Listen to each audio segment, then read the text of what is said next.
Em nome do Pai, do Filho e do Espírito Santo. Amém. Que a graça e a paz de nosso irmão Salvador, Jesus Cristo, Filho de Deus, Filho de Maria, esteja com você, meu irmão e minha irmã, e com toda a sua família. Hoje é dia 13 de maio, quarta-feira. No dia de hoje fazemos memória de Nossa Senhora de Fátima, a Virgem Maria que apareceu a 3 pastorinhos no lugarejo chamado Cova da Iria, em Portugal, no ano de 1917.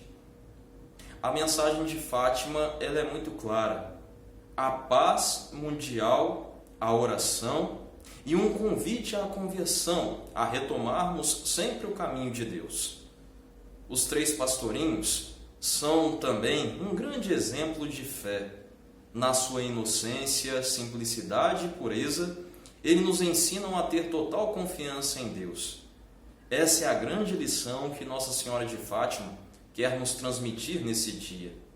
Ter total confiança em Deus, não obstante as grandes dificuldades que o mundo passa, principalmente nesse tempo de pandemia tão doloroso, este tempo que assola todas as nações.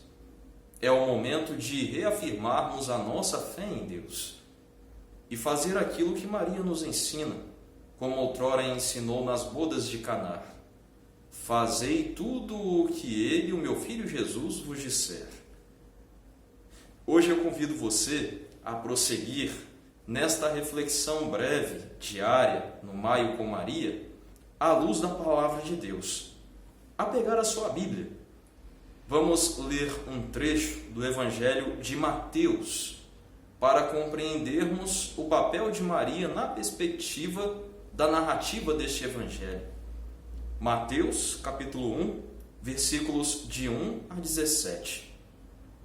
Mateus, capítulo 1, versículos de 1 a 17. Eu não vou ler o trecho todo, mas convido você a ler este trecho e compreender a genealogia de Jesus. Aqui há uma árvore genealógica, construída a partir de uma leitura teológica. O escritor sagrado, que compôs o Evangelho de Jesus Cristo, segundo Mateus, tem um objetivo claro, que é apresentar Jesus Cristo, o Filho de Deus, da descendência de Abraão, da descendência de Davi, nascido de Maria, que foi acolhido como filho de José, da descendência de Davi, como o Deus conosco. Jesus é o Emanuel, Deus está conosco. E para tal, Mateus começa apresentando a genealogia de Jesus. Imagine você que tem um álbum de família e vai recordando todos aqueles que o antecederam: avós, pais, mães, você com os seus demais irmãos, os seus filhos. Assim se perpetua a descendência de uma família. Há uma raiz. Nós estamos enraizados numa realidade de uma árvore, que é a nossa família. E como diz Jesus no Evangelho, toda árvore boa produz bons frutos. Com Jesus não foi diferente.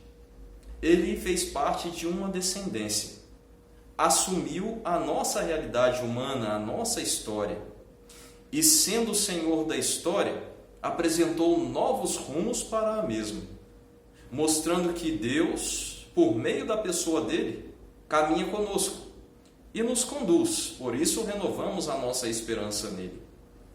Vou ler apenas 3 versículos desta que é chamada genealogia de Jesus.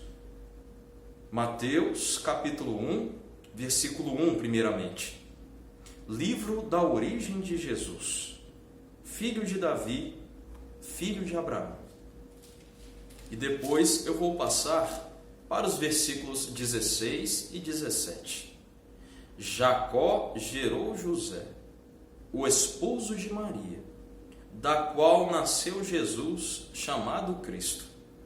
Portanto, O total das gerações é: de Abraão até Davi, 14 gerações. De Davi até o exílio na Babilônia, 14 gerações. E do exílio na Babilônia até Cristo, 14 gerações.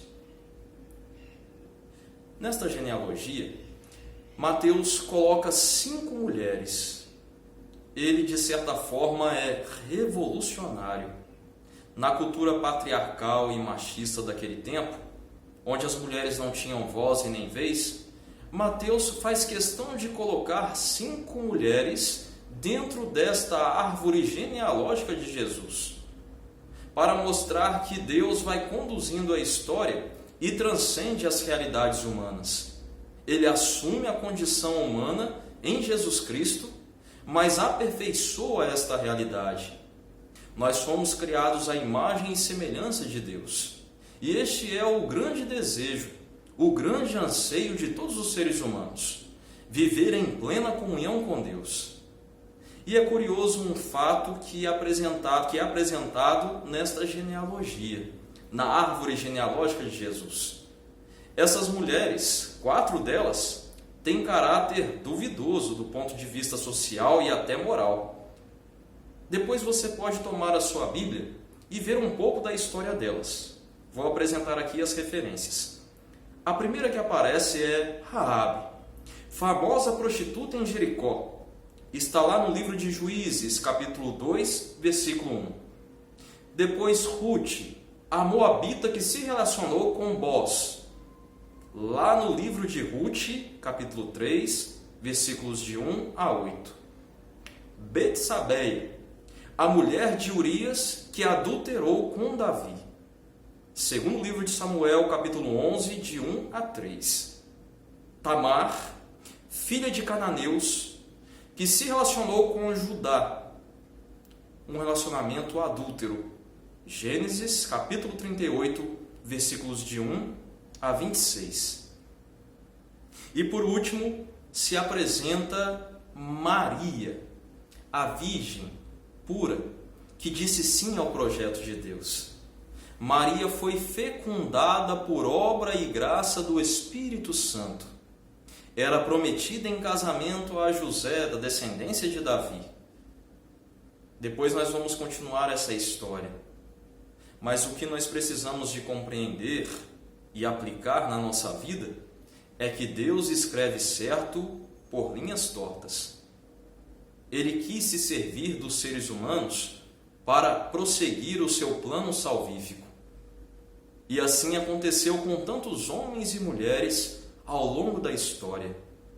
Deus tocou o coração de muitos que se deixaram tocar pelo seu amor, transformaram as suas vidas e prosseguiram a obra de Deus neste mundo. Deus desconcerta a nossa lógica, os nossos julgamentos, as nossas preconcepções. E assim, por meio do seu Filho Jesus, salva a história do seu povo, da sua gente. É isso que a genealogia de Jesus, narrada pelo evangelista Mateus, quer nos apresentar no dia de hoje. Peçamos a proteção materna de Maria, ela que disse sim ao projeto de Deus, ela que também questionou, ela que é uma mulher madura, ela que deposita a sua confiança, não obstante os seus sofrimentos, dúvidas e incertezas, no nosso Deus. Ele é o Senhor da história, o Emanuel. Deus está conosco. Ave Rainha dos céus, ave dos anjos Senhora, ave raiz, ave porta, da luz do mundo és aurora, exulte, ó Virgem tão bela, as outras seguem-te após, nós te saudamos a Deus, e pede a Cristo por nós, Virgem Mãe, ó Maria. O Senhor esteja convosco, Ele está no meio de nós. Por intercessão da bem-aventurada Virgem Maria, Nossa Senhora de Fátima, abençoe-vos Deus Todo-Poderoso, Ele que é Pai, Filho e Espírito Santo. Amém. Até amanhã, se Deus quiser. Fique com Deus.